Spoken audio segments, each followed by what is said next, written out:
Hello, everybody, and welcome to the Bet Right Sports Betting Podcast presented by the Six Pack Coverage Media Network.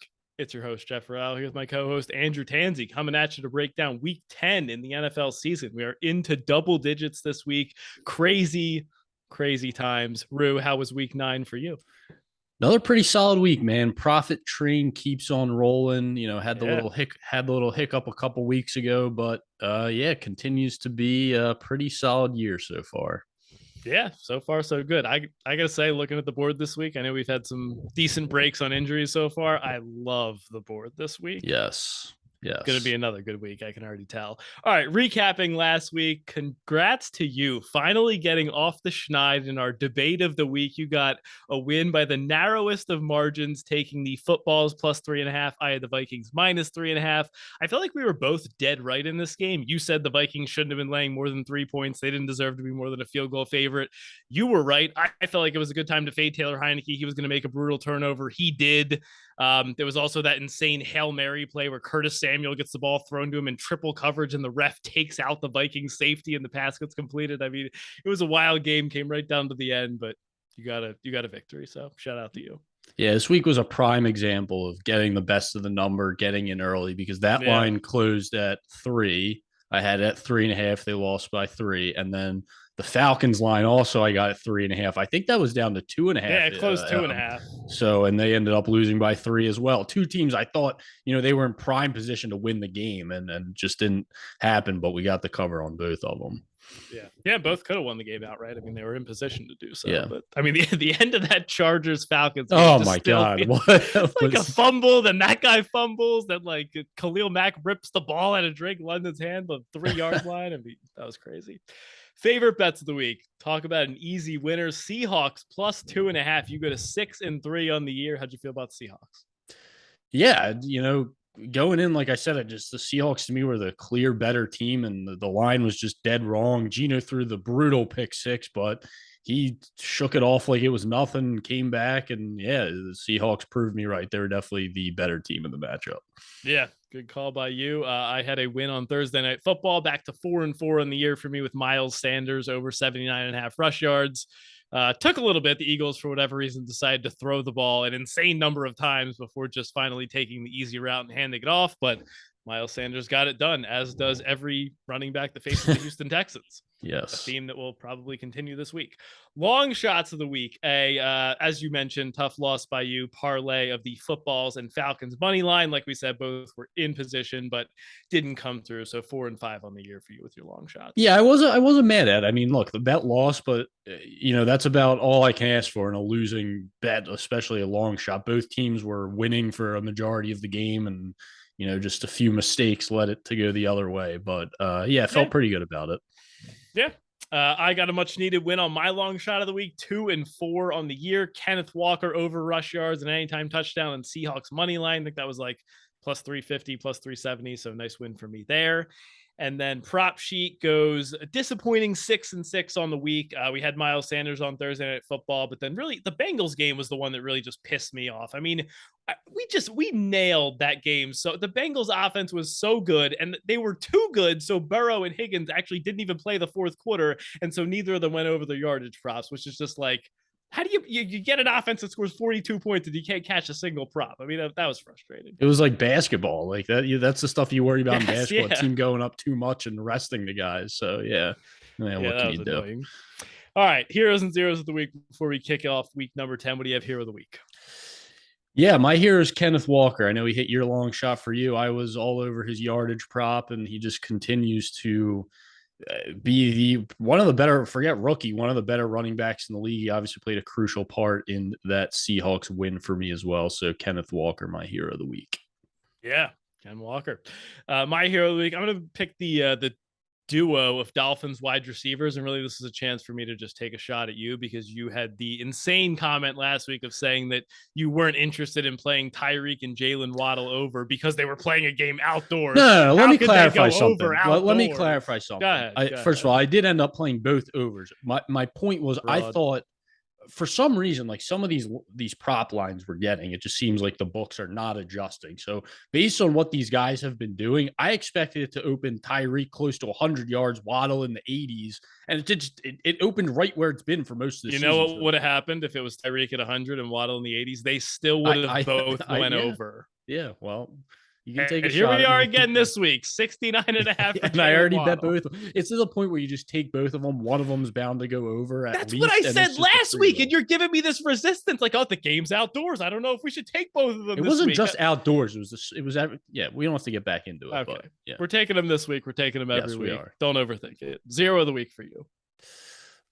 So I was gonna do double up this week because my 0 last week was Derek Carr and the Raiders, but I'm gonna go a different route and take you and I as the 0 of the week for yet again betting on the Las Vegas Raiders. So I want to sit here and blame the Raiders, but really it's just us. We're the idiots for betting, and we keep convincing ourselves they're the side in games. They're never the side. So the Raiders are off the board completely for me. So you and I are the 0 of the week for losing more money on the Las Vegas Raiders. What if I told you for the first time all season they would have a coaching advantage in the game this week? I do not care.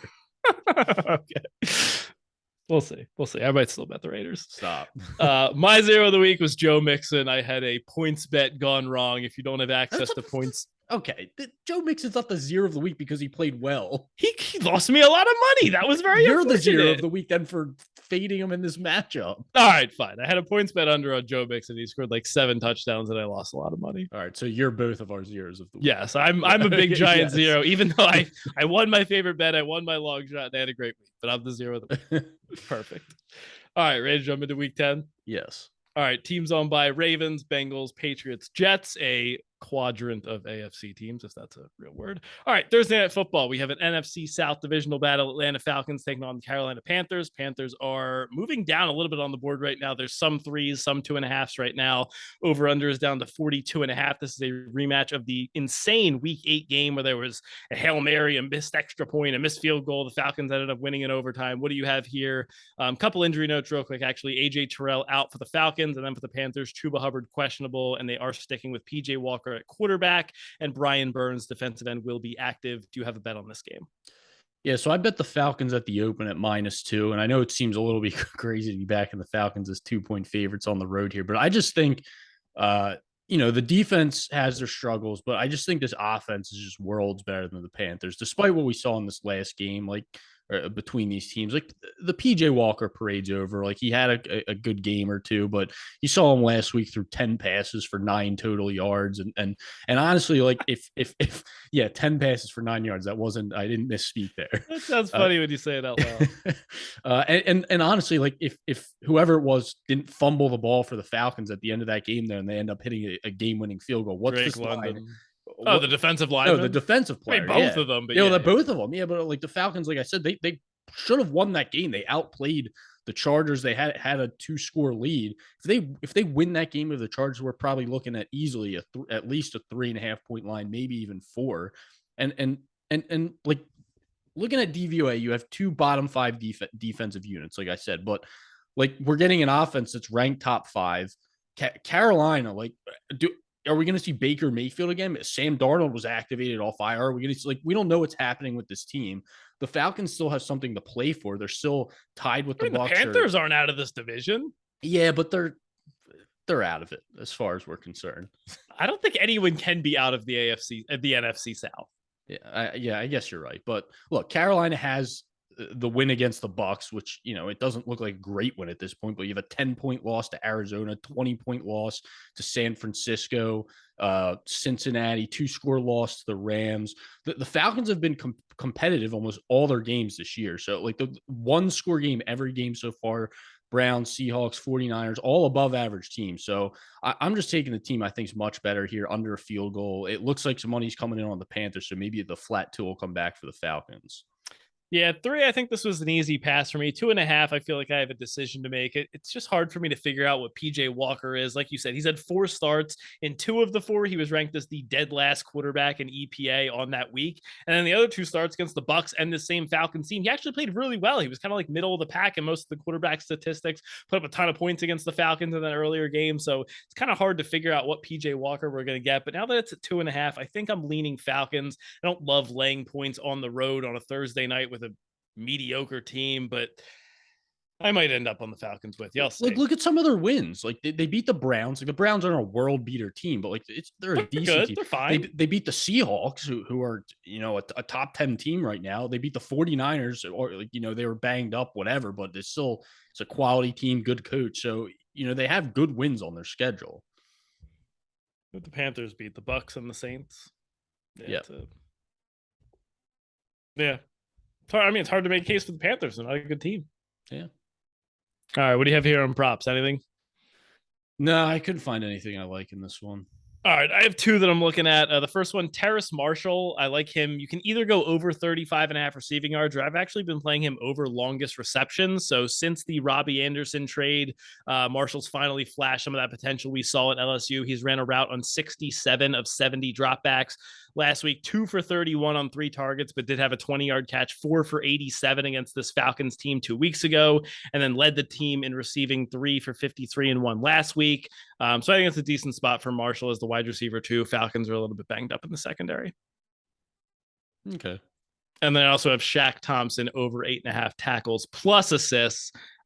7, 13, and 10 the last few weeks. Falcons are one of the most run-heavy teams in the season.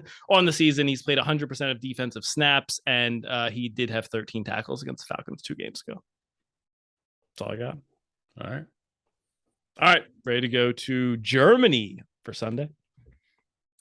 Exciting. I'm happy to have the 9:30 football back. 9:30 Eastern time. You and your not even a London game, a Germany game. Yeah, all right, Germany. So we have the Seattle Seahawks against the Tampa Bay Buccaneers playing in Germany. Seahawks are 3-point underdogs here. The Bucs are up to a 3-point favorite, over under 44.5. Antoine Winfield and Russell Gage both questionable for the Bucs. No real injuries that I'm seeing on the Seahawks side. What do you have on this game, Seahawks versus Bucs? Yeah, I made my notes on this game when this line was like 1.5, and now like I just want to throw all this out the window. Like we're getting a full field goal here. Like what else needs to be said? How can you make a case?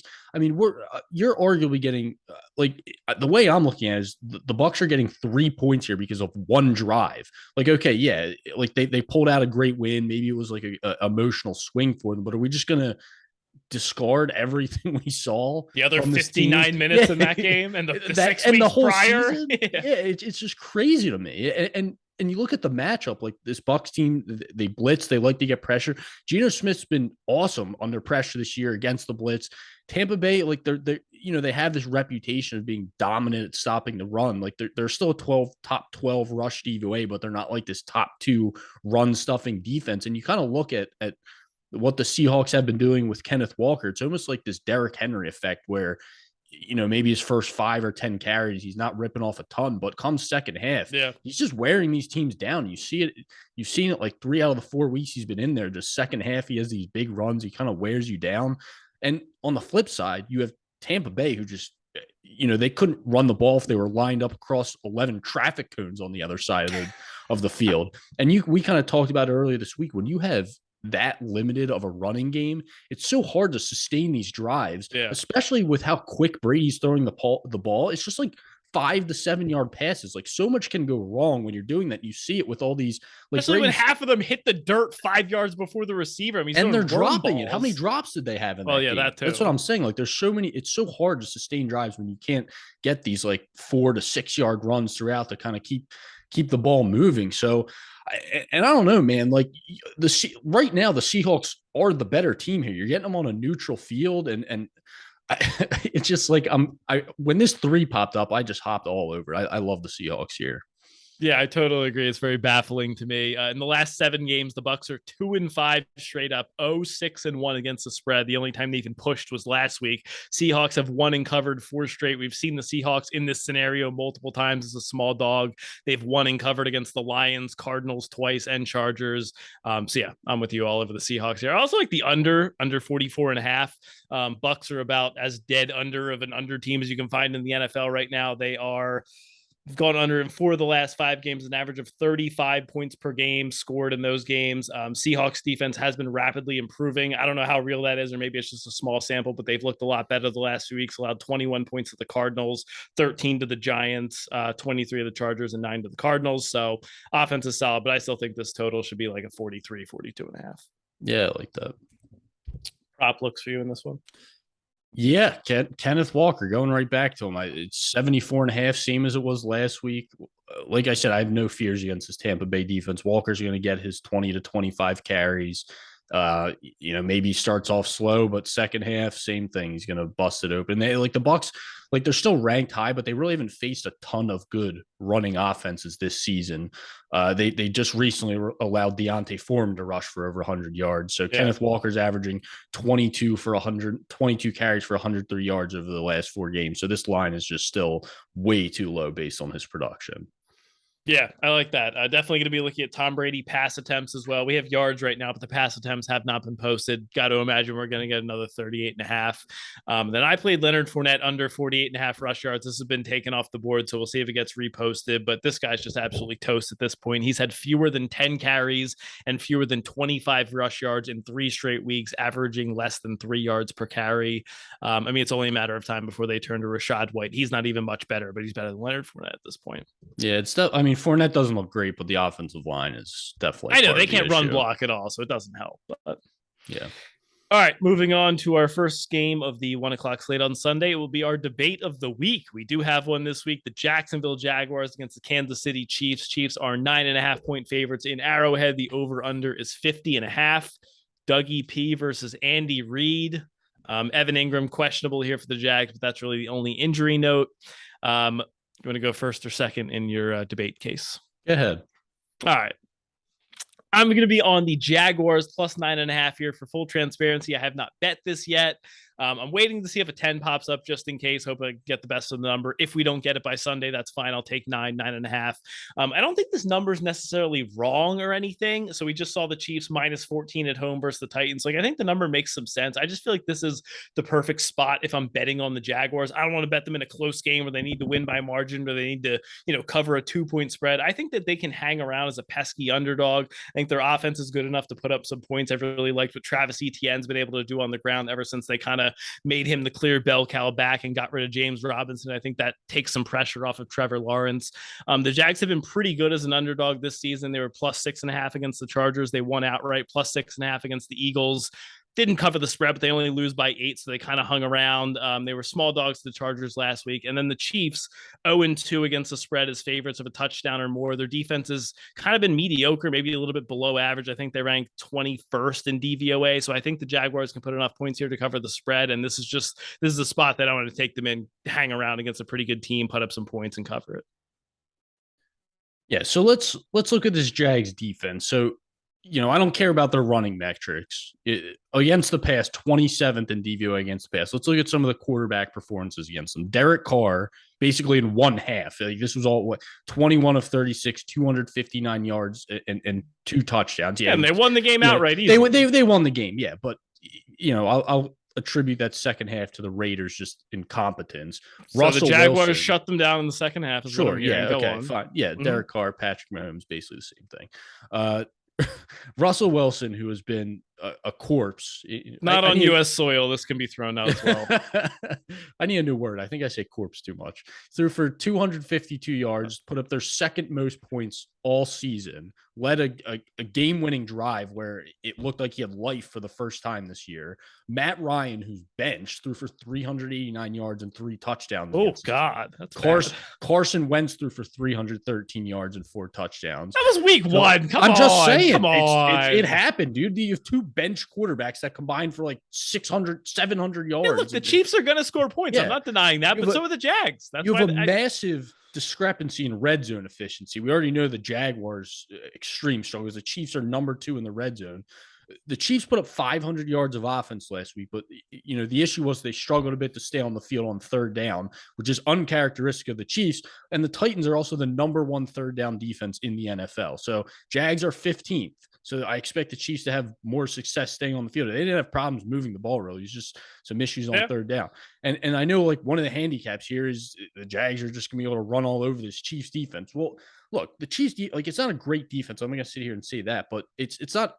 They're like right around league average in terms of against the run. And I thought they stacked up pretty well against Henry last week. A majority of his yards were really just on 2 or 3 big runs. And everyone said that same thing about the 49ers, who's a much better running offense than the Jaguars, that the 49ers were just going to run all over this defense. Well, I'm going to say the same thing when I bet the Chiefs in that game. The Chiefs can take control of the game script and force you to have to pass. So if we're going to have Trevor Lawrence dropping back 40 times, I like my chances with the Chiefs here. And not to mention you have this young team traveling into Arrowhead, which, it's there's definitely a bit of a home field advantage there, a little bit intimidating for a young quarterback.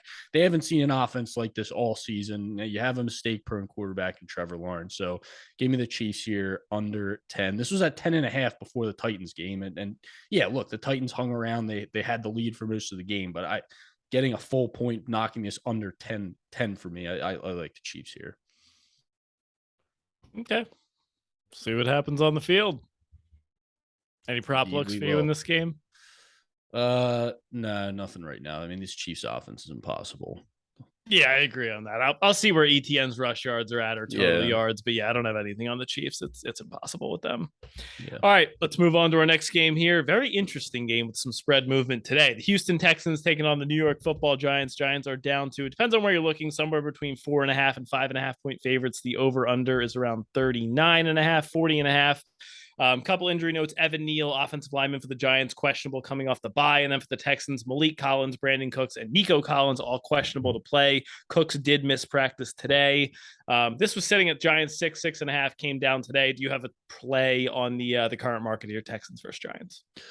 Yeah, I took the Giants at -4. I'm so out on this Texans team, and I honestly don't know that the market, I thought the 6.5, like I wasn't going to touch the Giants at 6.5. Yeah, I agree. I was considering it a flat 6, but -4 here. I don't know who's lining up to bet the Texans here. This team is they're just bad. I know they kind of hung around with the Eagles there, but short week, whatever. I don't know. The Eagles still were able to pull away and win by 2 scores.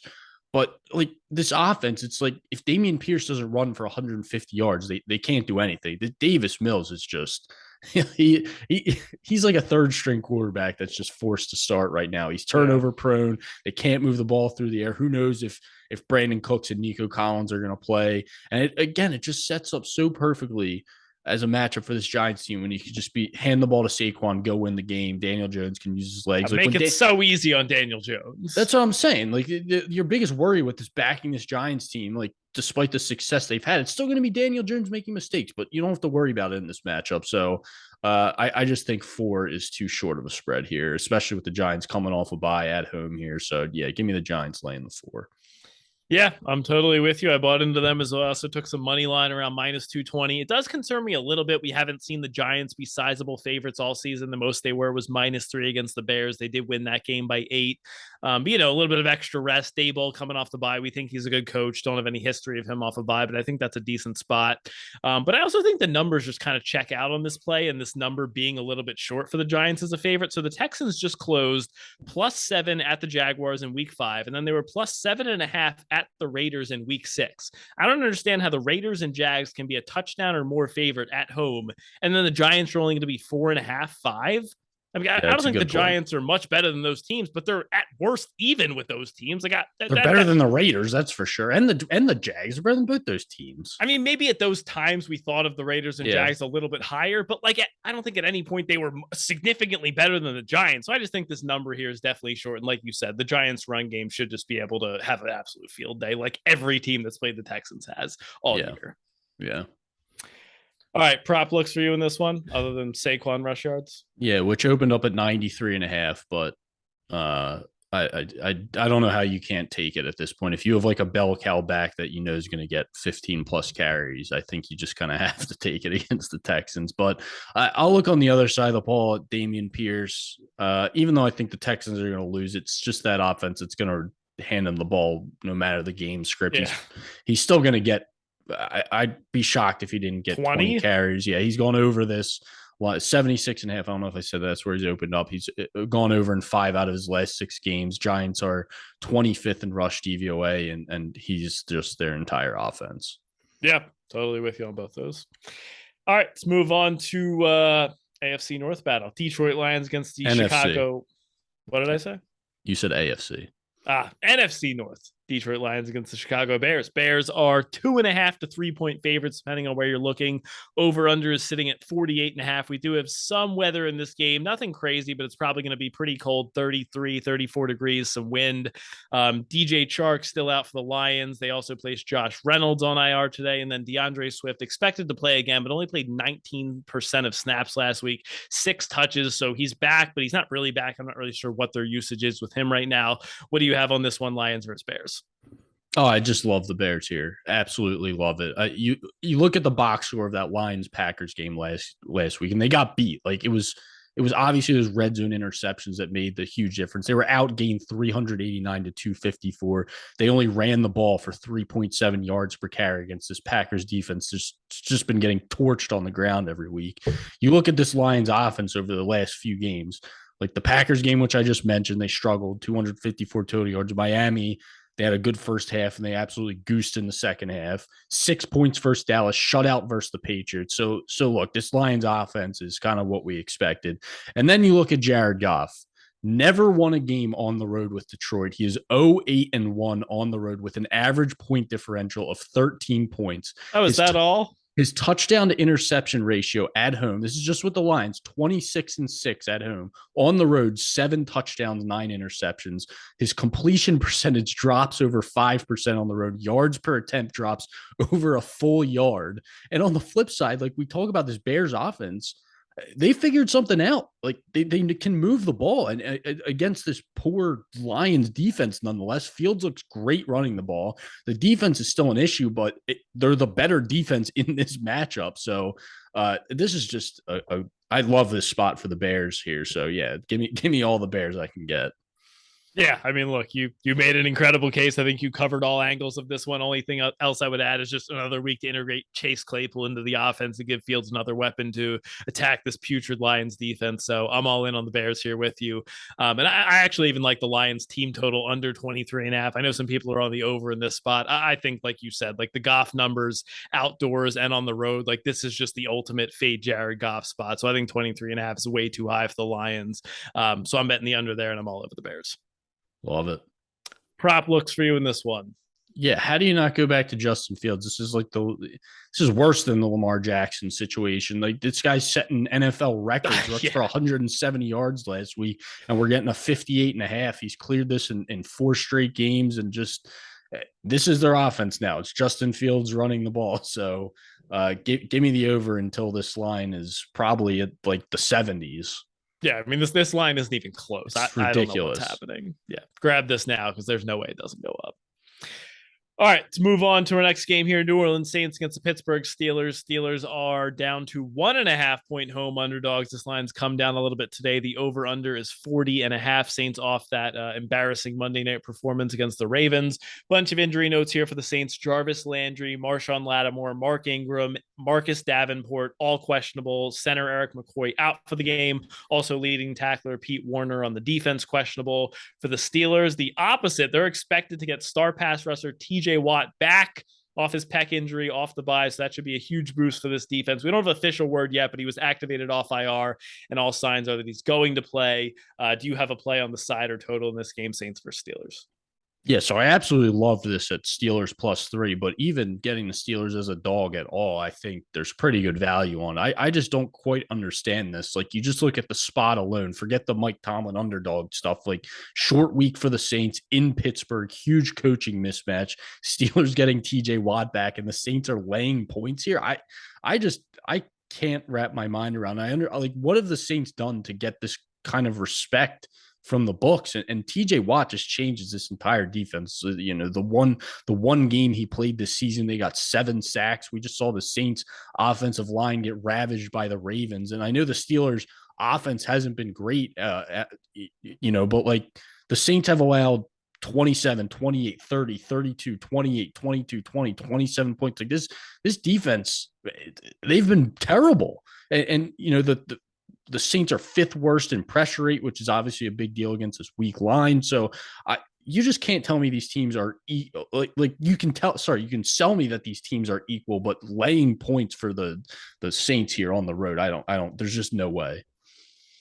Yeah, I'm totally with you. This is in contention for my favorite bet of the week. I mean, Dennis Allen, Andy Dalton, and the 3-6 New Orleans Saints on a short week on the road in Pittsburgh against Mike Tomlin coming off a bye. Like, this is just the ultimate spot. You have Kenny Pickett coming off the bye week. Maybe he looks a little bit better. George Pickens takes over as that wide receiver 2 role. Maybe Najee comes back from the bye feeling a little bit healthier. I mean, these two teams are 23rd and 25th overall in DVOA this season. I think they're pretty equal teams. The Steelers have a huge rest advantage and home field advantage. I don't understand how they're not favorites in this game. So all Steelers here for me. I even brought teasers out of retirement this week just so I could bet the teasers on the Pittsburgh Steelers. That's how much I like this leg. I've been getting them up over a touchdown here. It feels like I'm stealing money. And I know teasers have been the absolute pits this year, but I just think that this is the spot to bring back the teasers.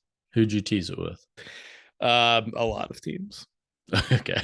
Basically anyone that was within a teaser range I put in with I had the Seahawks. So you really brought it out of retirement. Oh, it's back and ready to go this week. Any prop looks for you in this game? I don't think we have any lines on this one. I got nothing. Yeah, I don't have anything on this game either. All right, we'll move on then. Next game on the docket is the Cleveland Browns against the Miami Dolphins. Dolphins are down to 3.5-point home favorites. The over-under is 48.5. Wyatt Teller, Denzel Ward, both questionable for the Browns. David Njoku expected to miss this one. Do you have a play on the side or total? Both. I took the Browns plus 3.5, and I took the over 48.5. And it just feels like a toss-up game with how bad this Miami defense is. And I know Cleveland's defense hasn't been great either, but they've been battling some injuries. They had a week to get healthier. We kind of saw a resurgence from this defensive line against the Bengals. And as good as and high powered this Miami offense is, like, they're not blowing teams out by any means. Week 1 is their only win that's been more than one possession. Outside of that, all their victories have been by an average margin of just under 4 points. Conversely, of the Browns' 5 losses, only 1 has been by more than 3 points. So these are 2 teams that are playing close games. And we've seen the Browns play from behind. We've seen them play from ahead.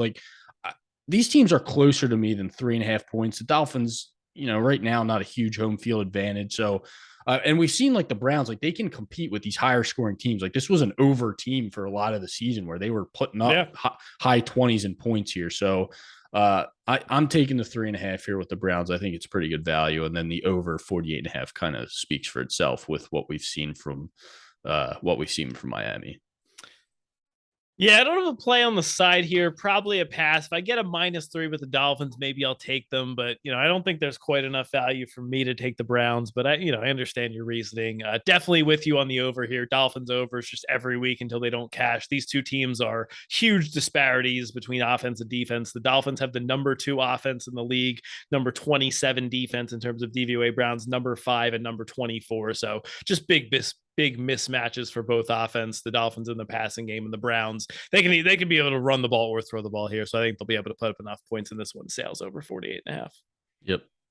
Also, tons of props in this game. I mean, this is a game I may even make some same game parlays, some props. What do you have in this one for props? Yeah, so Tyreek and Waddle, like we already talked about. And then I went with Amari Cooper over 60.5 yards. Dolphins defense, bottom 3 versus the pass. He's had a couple of dud games, but he's averaging 70 yards per game. He's seen double-digit targets in half of their games, 6 or more targets in 6 of 8 games. So the Dolphins defense allowed 7 catches for 43 yards to Darnell Mooney last week in a game where Fields only threw for 120 yards, but 69 yards to Amon-Ra St. Brown, 6 for 61 to George Pickens. So those aren't even like dominant number one type wide receivers. You go back earlier in the season, they allowed 100 plus yards to Rashad Bateman, T. Higgins, Justin Jefferson. So yeah, just not a great defense. Amari Cooper, 60.5 yards, I think is a pretty good number. What about your guy? No Nick Chubb? Yeah, that's the thing. Like I was trying to, like you said, you have a ton of props. I didn't want to get carried away too much and play like 5 because that's like if I'm taking Cooper over, Waddle over, Tyreek. Yeah, but here's the thing: these offenses are so concentrated. Like, what are the Browns going to do? Throw it to Donovan Peoples-Jones and like Harrison Bryant? Yeah. Like the Dolphins' defense has been pretty solid against the run, but like it's not an offense I worry about going against. Like this, like the Browns can run the ball on anyone they play. So yeah, I mean, you could convince me to take Nick Chubb. I bet the over on Nick Chubb. He's been over this line in 7 of 8 games. I just don't think we need to overthink this one. Okay. All right. Any other thoughts on this one? Nope. All right, let's go to quite an interesting game here. Tough to give a full analysis, but we will do our best. The Minnesota Vikings against the Buffalo Bills. This one is down to Bills minus 3.5, an open minus 7.5, dropping like a rock. The over under is down to 43.5. Projected to be a cold day, maybe some wind in Buffalo, but obviously the big story here, Josh Allen dealing with a UCL sprain in his elbow. So his status is up in the air. Is it going to be him or Case Keenum? And then on the Bills defense, Matt Milano, Jordan Poyer, Gregory Rousseau, and Tre'Davious White, all questionable. Micah Hyde out. And then the Vikings are without cornerback Cam Dantzler. Look, it's kind of tough to give some analysis here. I know we have some Vikings positions from earlier in the week.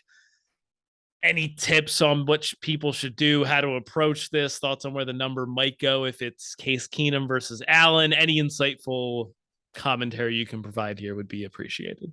No, I mean, if Allen's ruled out, unless you're taking the Bills, I think you got to pass because the Vikings number, even when you kind of knew there was something going on with Josh Allen, you had 2 days to grab somewhere between 8.5 and 6.5. And now, so even if you see a breaking news alert that Josh Allen's been ruled out, I think you kind of have to use your best self-control and pass the game here because you kind of miss the best of the number by a long shot. And I have no interest in really backing the Bills with Case Keenum, but at the same time, like if I was new to betting this, whatever, I'm not taking the Vikings under a field goal because I think it's still a losable game for them. But it goes deeper than just like Josh Allen. Like you said, Greg Rousseau on defense, that's a big loss. Jordan Poyer, if he doesn't play, obviously a big loss. So Bills are dealing with some stuff here. Personally, I'd be a little surprised if Josh Allen did play here. I know they're downplaying it, saying it's not too serious, but it's one of those things where it can be injured further if he takes the wrong type of hit. So I'm kind of expecting him to take at least a week off, but we'll see. Yeah, I'm at around 90% that he misses this game. I'd be pretty surprised if he does end up playing. And yeah, I think I kind of agree with everything you said. And it's just tough to see. Like, I just don't love this Bills offense without Josh Allen in it. Like, I feel like we don't even appreciate how much he does for this offense, but I don't think Case Keenum is going to have the same success. I think Josh Allen makes so much magic happen with his legs. Outside of Stephon Diggs, I just don't think they have a ton of talent on this offense. I think they're going to struggle to move the ball, and with those injuries on defense, it's probably just a pass for me because I don't want to trust the Vikings to pull out a win here because they could lose a game at any time. So yeah, and you bring in Case Keenum, and it's not they don't have like a great running game to lean on for them. So they don't even try and lean on. I mean, like Devin Singletary runs for 10 yards. It's like, all right, good job. We'll give you a carry next quarter, maybe. Like, yeah. So, but yeah, I think my biggest tip would be when you see something like you had the Tannehill injury a couple weeks ago. Like if you see this, just buy into the team, like buy into the Vikings right away. And when stuff like this happens, you're going to be able to buy out of it if you don't like your position later in the week. Like if you bought the 7.5 or 8.5 when these open, yeah, you were free rolling it. Like, yeah, exactly. So when you see these types of injuries, just as soon as the lines open up, just take a position on it. Yeah, and don't try and chase later in the week if you missed it. Just let it go. Yeah, exactly. Yeah, yes. Props for me in this one. Don't have any lines here. I'm going to be looking at TJ Hawkinson receiving yards. He came in and played a massive role for this Vikings offense last week. Played 92% of the snaps, 9 targets, second in the team, 9 catches for 70 yards, doing stuff that Big Irv dream of. We kind of saw some of the potential that Hawkinson was hoping to display when the Lions drafted him in the first round. They didn't necessarily utilize him in the slot as much, and the Vikings had him moving all around the field. So I thought that they really used him in the right ways, and I think he could be a big part of this offense moving forward. So we'll see where his line is out. That was my only prop thought. All right, I like it. All right, let's go to our last game in the Sunday 1:00 slate. The Denver Broncos taking on the Tennessee Titans. Titans are 2.5 to 3-point home favorites. Oh my God, this over-under is down to 36.5. That's got to be the lowest I've seen all season. Is that? That's I wonder. No, it's on FanDuel right now. No. So I'm wondering if that is like I was kind of assuming Tannehill's back, but that almost makes me think it's going to be Malik Willis again. So I was about to bring that up. 39. I was reading something that a Titans beat reporter put out today. I can't remember the guy's name, but it was kind of some speculation that it sounded like Tannehill was still dealing with a lot more pain than they anticipated. And they were kind of hinting that they thought Willis was going to start this game. So maybe, I mean, the spread hasn't really moved a ton, but I mean, 36.5. Well, that's what I'm saying. That's Jesus Christ. That's a 3-point drop. It was 39.5. So yeah, that really tells me that Willis has a good shot at playing, which kind of changes my stance on this game. All right, injuries real quick before we break down the side of the total. Baron Browning questionable for the Broncos on defense, and then for the Titans, Amani Hooker, Bud Dupree, and Treylon Burks all questionable. All right, first talk about the side, then we can talk about the total a little bit here. What do you have on the side? Any plays? Any thoughts?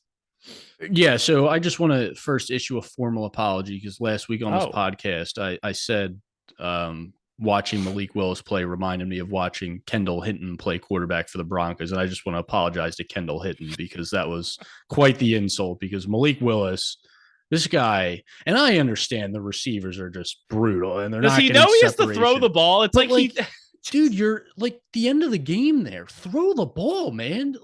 I don't care if someone's open. Like the guy's scared to throw the ball. And when he does throw it, I don't know. I don't have words for it. The guy doesn't look like a quarterback. And the fact this guy was getting first overall pick talk ever is just mind blowing. He didn't even look, I mean, he had a couple decent runs with his legs, but it's really just, Henry's got to win them the game. And I don't even think they fed Henry the ball enough last week. But yeah, I mean, I was kind of operating as Tannehill's going to play, but if this is Willis, change everything. I liked the Titans with Tannehill.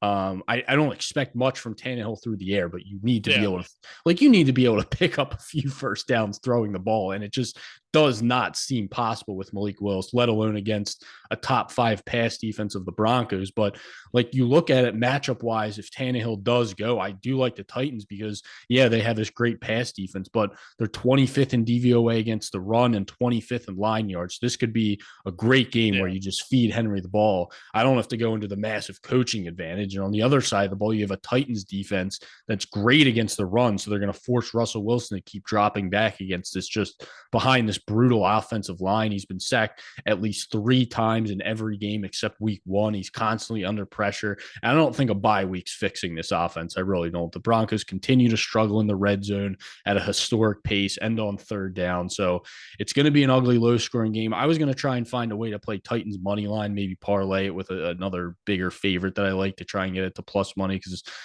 in these low total games, I don't love really laying any points. But if Malik Willis is in, it's either going to be a pass or I'm just going to blindly bet the Broncos against them because to me, I never expected of such a drop off from Ryan Tannehill, the backup quarterback, but it really is that big of a drop off for me. Yeah, I think I'm with you. I think we got to monitor this quarterback situation very closely. I agree with pretty much everything you said. I will try and tease the heck out of the Broncos if we find out it's Malik Willis and you can get this up over a touchdown. I mean, there's just no way that that's not so good. Do we have to play the over here? I mean, 36.5, a 20-17 game hits the over. I feel like we have to play the over. If I get news Tannehill's, then I will play the over. Even if it's Willis. I mean, my God. What if he throws the ball and it's a pick 6? Like, God forbid he ever throws it. How is Pat Surtain not picking off every pass? I don't know. I mean, like, what if the Titans could score? Titans could get shut out if Willis is at quarterback, honestly. Now, Henry's too good for that. Yeah. I mean, I guess you'll factor in 1 or 2 long Henry runs. And I'm playing the over. 36.5 is just too low. You got to wait for Tannehill news.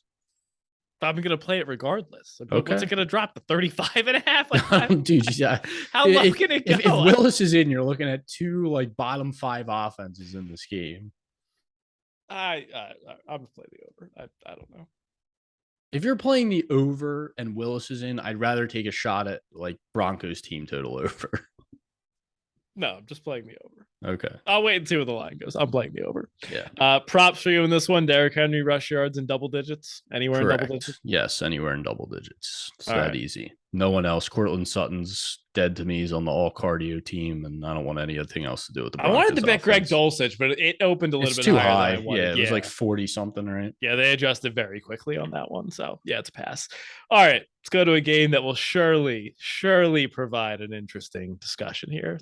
The Indianapolis Colts against the Las Vegas Raiders. The Raiders are down. The line is dropping to a 5.5-point favorite. Some would think that's an enticing line on the Raiders. The over-under is 42.5. What am I? Okay. Yeah. Okay. Yeah. So the obviously the big story here is Frank Reich out as Indianapolis Colts head coach. They hired Jeff Saturday to take over as coach. Parker Frazier is going to be Something calling like the plays that. on offense. Some guy like that. So the Colts are kind of a mess. The national reporters are making fun of them. Who the heck knows what's going on with this team? The Raiders can't hold on to a lead to save their life. I mean, this game is just an absolute mess. Darren Waller, questionable. Jonathan Abram cut from the team for the Raiders. And the Colts, Jonathan Taylor, Deion Jackson, both questionable in the backfield. And then they are sticking with Sam Ehlinger at quarterback. Jim Irsay did confirm that. What about the Raiders again? You can't make me bet this game. What if the spread's below 6 now? Dude, the Raiders suck. How low does it have to get before you bet against Jeff Saturday? I'm not doing it. I'm not doing it. It's never the spot to bet the Raiders. This Colts team is making an absolute joke of themselves, and I still have no desire to bet the Raiders here. Can I bet the Raiders? No, none of us are betting the Raiders. We don't even have to. There's nothing to analyze in this game, honestly. Like when it was 6.5, I agree. Now that it's 5.5, I feel like we have stuff to talk about here. What's there to talk about? The Colts can't score. If the Raiders get a touchdown, the game's over. And you cover the spread. I mean, Sam Ehlinger can't do anything. It just feels like if that's all that's needed, the Raiders to get a touchdown, they'll get a field goal and win by 3 because the Raiders just can't do anything to cover a spread. They can do more than that. Come on.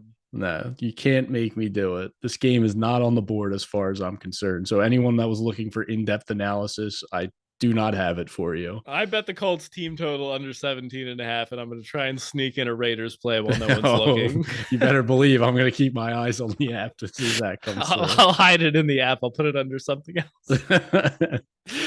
All right. No props in this game. Yeah, just move on. The players don't matter in this game. Move on to another game that's impossible. Another impossible game.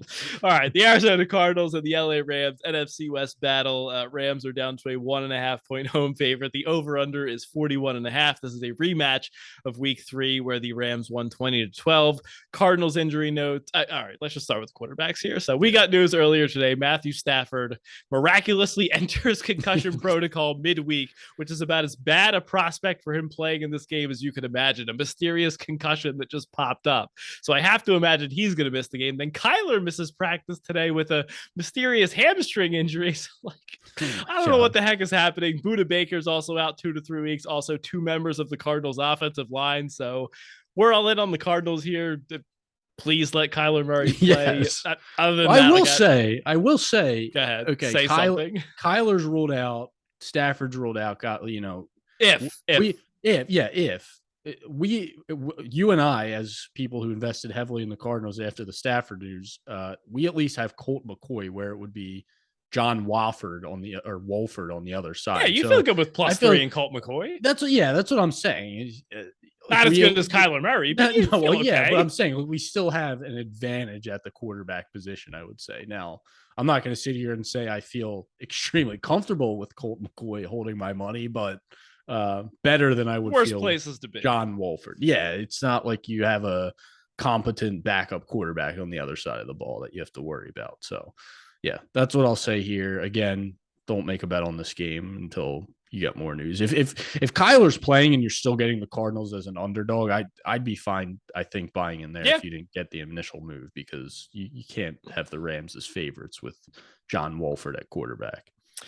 Yeah, I had about a full page of notes on this game. Me too. I love the Cardinals. I now. like the Cardinals at +4 just straight up with the quarterbacks in, or +3, whatever it was at. Throw them all out the window, and I have not much else to say. So Yeah. I was going to say props. I don't even know. You could bet a prop. Yeah. I was going to say DeAndre Hopkins receptions. I kind of need to know who's No. throwing him the ball. So Yes. all right. But moving on to a real game. Dallas Well, Cowboys, sort of.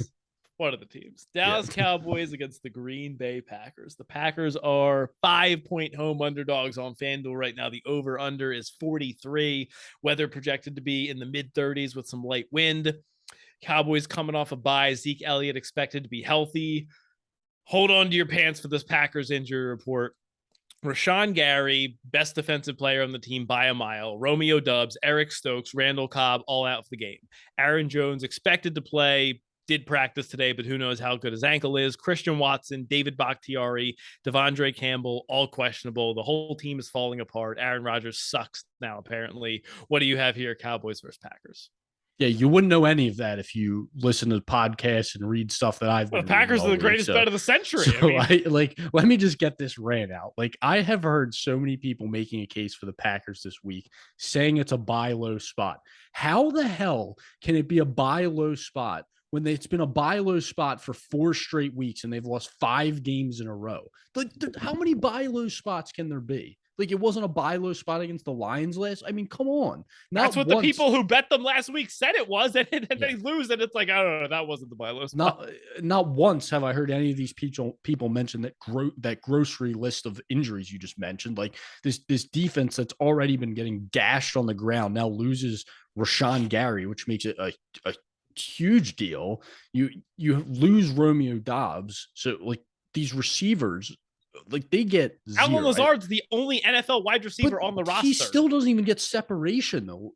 Rodgers has to make like perfect passes to get completions. Which he doesn't. Field. He's not even throwing but that's what I'm saying. Balls. Exactly. So you have receivers not getting separation. You have a quarterback that's not making as accurate throws as we're used to seeing. And now they're facing this vicious Cowboys defensive line coming off a bye week, who's going to force Rodgers to get rid of the ball quickly to these receivers who aren't open.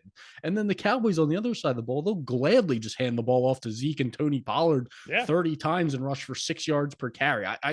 I don't see how the Packers get to 14 points here. Forget buying low on this team. Just keep fading them. They don't have a pulse. Like, this Packers team is done. Yeah, I think you covered all the bases there. And just one thing to mention here, to pat ourselves on the back, our look ahead line of the week on the podcast last week, Cowboys minus 2.5. I mean, if you have that in the bank account right now, like, that's just amazing. So 3 points of closing line value that will surely cash for us this week. All Cowboys here. And I still like them at the 5. Until it gets to 6, I would play the Cowboys. I mean, we have this massive position. I'm minus 2.5. I have money line. The line reopens on Sunday night at 4. I'm like, I'm betting more Cowboys. I don't have enough. I mean, I'd bet it under 6. Can't get enough. All right, prop looks for you in this one. We don't have lines here. I'll go first if you're about to take a drink.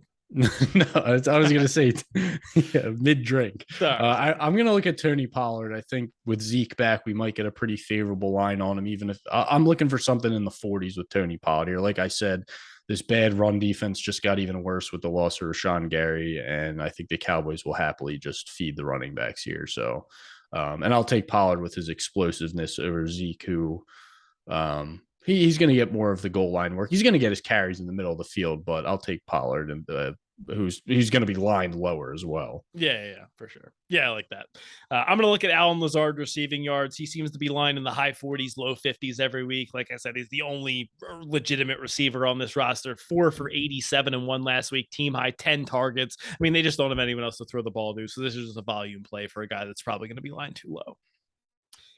All right, let's go to Sunday Night Football. The LA Chargers taking on the San Francisco 49ers. Niners 7-point favorites at home off a bye. The over-under is down to 45.5. Mike Williams, Keenan Allen, both likely out for the Chargers. Deebo Samuel, Jason Verrett, Dre Greenlaw, Kyle Juszczyk, Elijah Mitchell, all questionable for the Niners. Have to imagine they're getting some of those guys back after the bye week, but we'll have to wait and see. I don't have an official play here on the side. This was obviously a spot where I was going to be looking at the Niners, but I just thought that the number came in a little bit inflated. It's probably Chargers or pass at this point at 7. I do have the Niners in a teaser. This was one of my options that I teased with the Steelers, but it's tough to lay this many points with the Niners against a Chargers team that still has a good quarterback, a decent coach. So what do you have here? Do you have a play on the side or total? Yeah, there's no doubt this line is inflated for the Chargers here, but I have zero desire to bet them. You and I kind of went back and forth last week. I thought you were downplaying the a little too much the lack of weapons for the Chargers Yeah, at I receiver, was. and Yeah. it's just a huge. It matters so much, and this Niners team, obviously we expect them to be able to run the ball all over this Chargers team. Like you said, defense is probably getting healthier. So I think the 49ers may be a tad overrated in the market here. Like, yeah, absolutely. And like you said, this is definitely Chargers or pass for me here. But even if Keenan Allen, Mike Williams is definitely out. Keenan Allen, I'm sure will be questionable and either get ruled out. But even if he's in there, he's going to be either get injured He's right not going away to or play. he's going to There's be no way. limited. So yeah, there's just it's too hard to back this Chargers team. You can't trust their defense, and you can't like Herbert's been extremely underwhelming, whether his weapons are in there or out. So just games a pass. It sucks because this is one you see on the schedule for prime time. You get kind of excited about, but it kind of just lost its luster. So it's definitely a pass for me. I don't hate the Niners in the teaser. I don't think they should have any issues winning this game. Yeah, I think they're pretty likely to win the game. And I also like the matchup for the Niners defense. They're number 2 in DVOA against opposing running backs in the pass game. We know Austin Eckler has been a massive part of this offense coming out of the backfield. So I think Fred Warner and Dre Greenlaw, assuming he plays that matchup, them against Eckler, I think they can really neutralize really what's been the only successful part of this Chargers passing game without Mike Williams and Keenan Allen. So I think that's a key matchup to watch. And then for props, I'm going to be looking at Christian McCaffrey total yards. I played this the last game before the bye. The Chargers are 31st against the run and 31st against running backs in the passing game. So CMC put up 149 total yards on the ground and in the air before the bye week. He's just going to have a massive game. Whether Debo plays or not, I still like him to have a big game. Okay. Props for you. No, I got nothing. All right, Monday Night Football, our Philadelphia Eagles hosting the Washington Football Commanders. Eagles are 10.5-point home favorites. The over-under is 44.5. Jahan Dotson, Chase Young, both questionable for the footballs. Defensive tackle Jordan Davis is out for the Eagles. I don't have really a strong feel on this game, honestly. I was kind of thinking about the footballs earlier in the week, but I feel like this defense could really give Taylor Heineke a bunch of problems, force a ton of turnovers. We know this Eagles secondary has been ball hawking interceptions all season. So do you have a play on the side or total on this one? Yeah, you kind of just touched on it. It's a lean to the Commanders full game. I don't mind dipping back in with Eagles first half, maybe, but yeah, really not a strong side. Like we kind of saw the last couple, like we saw a few times this season that you can have success on this Eagles defense running the ball, but Washington is one of the worst running games in Yeah. the league. And we saw earlier in the year, I know Wentz was a quarterback holding the ball, but it's still an offensive line that struggles in pass protection and can't handle this defensive line. They've allowed the fourth most sacks in the league, seventh highest pressure rate. And like you said, like Heineke got me back to back covers the last 2 weeks. But there's only so many turnover worthy throws a guy can get away with before. Yeah. Last week he cost his team the game, and now, like you said, you're going against this Eagles defense that is just ball hawking, that leads the league in interceptions, sixth most in sacks. Like it's a recipe for disaster in this matchup. And on the flip side, Washington has a stout run defense, and they didn't allow really anything on the ground the first matchup between these teams, but they got absolutely torched in the air. And I think the Eagles have kind of shown that they are capable of getting it done through the air here. So it's a lot of points, and we've definitely seen these bigger spreads come home for the underdogs a lot this season. So don't really want to back the Eagles, but I don't love the matchup for the Commanders. So I think this one is going to be another pass for me. Maybe look to grab the Eagles live if possible, but the way they've been starting out in the first half, outside of last week, it's pretty tough to get the Eagles at a good live spot. Yeah, even from a prop perspective, I mean, we don't have lines yet, but like, I don't know. It's hard to really nail down any matchups that I'm going to be loving in this game. Yeah, I don't I mind don't really looking have a at ton. AJ Brown, see where he's at. Like I said, if it's anything like the first game was big games for AJ Brown and Devontae Smith and not much on the ground. So Yeah, that could be a um, way to look at it. yeah, but I mean Devontae Smith's been really inconsistent, so I don't really have a Yeah. desire to back him. But yeah, I'll look at AJ Brown. All right. That'll wrap up our game by game breakdown of week number 10. Now we will go to our long shots of the week. Ro, what do you have for week 10? Yeah, I mean, I am going to go back to that Browns and Dolphins game where we are expecting a ton of points, and I'm going to do a little parlay of Amari Cooper and Tyreek Hill both to get 100 yards receiving. Amari Cooper's on Wow. has had 100 yards in 3 games this season. Tyreek has had 100 in 5 games this season. We're expecting a ton of points. Great matchup for both guys here. So Tyreek and Cooper to get 100 yards receiving. Okay. I like that a lot. I'm also going to go with a same game parlay. I'm going to go to the Bears Lions game. So I have Justin Fields over rush yards. So I took 60 rush yards, the Bears money line, and then Jared Goff to throw an interception.